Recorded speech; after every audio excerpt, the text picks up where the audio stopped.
EVM पर तो ठीकरा फोड़ते ही हैं, अब कारण उससे भी आगे बढ़ने शुरू हो गए हैं। इनकी सोच हिंदी को और सनातन धर्म को नीचा दिखाने की है। ऐसी क्या मजबूरी है जो राहुल गांधी सोनिया गांधी जी की चुप्पी जरूरी है? ऐसी क्या मजबूरी है कि देश को बांटना जरूरी है? इनकी सोच अब स्पष्ट नजर आती है।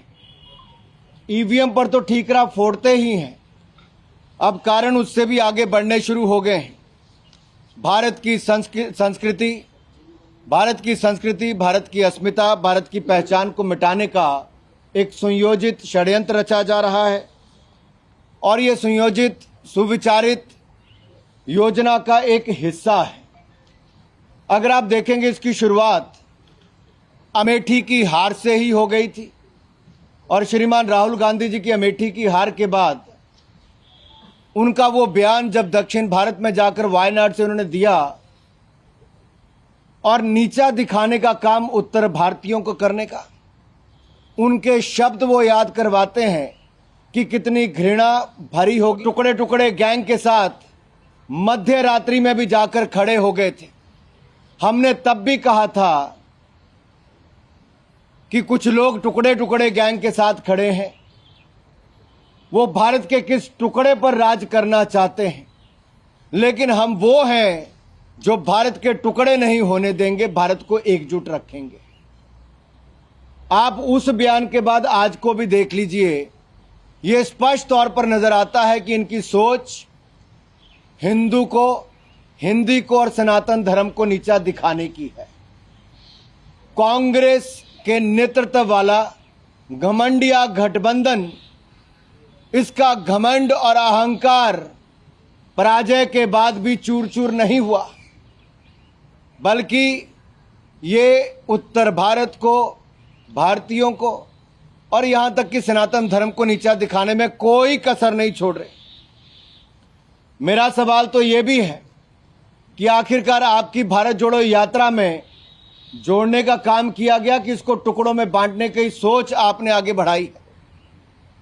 जिस व्यक्ति को आप तेलंगाना का मुख्यमंत्री बनाने की सोचते हैं, उनका बयान कि तेलंगाना के डीएनए बिहार के डीएनए से बेहतर है, ये राहुल गांधी की मोहर इस बयान पर लगी है क्या? सोनिया गांधी जी की मोहर लगी है क्या?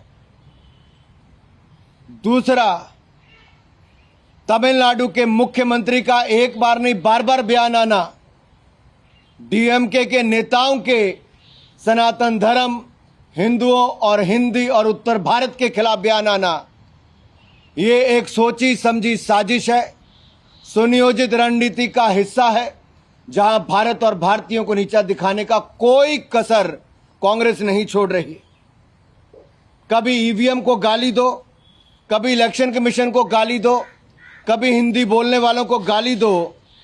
कांग्रेस, उनके सहयोगी लगातार देश की आस्था और संस्कृति का अपमान करती आ रही। मेरा सवाल श्रीमान राहुल गांधी और सोनिया गांधी जी से यह है कि ये देश को बांटने वाली सोच आखिरकार कांग्रेस क्यों ला रही? कभी आप जातिवाद फैलाते हो तो कभी क्षेत्रवाद फैलाते हो। जब जातिवाद पर आपको वोट ना मिले तो आप नॉर्थ और साउथ करना शुरू कर दो।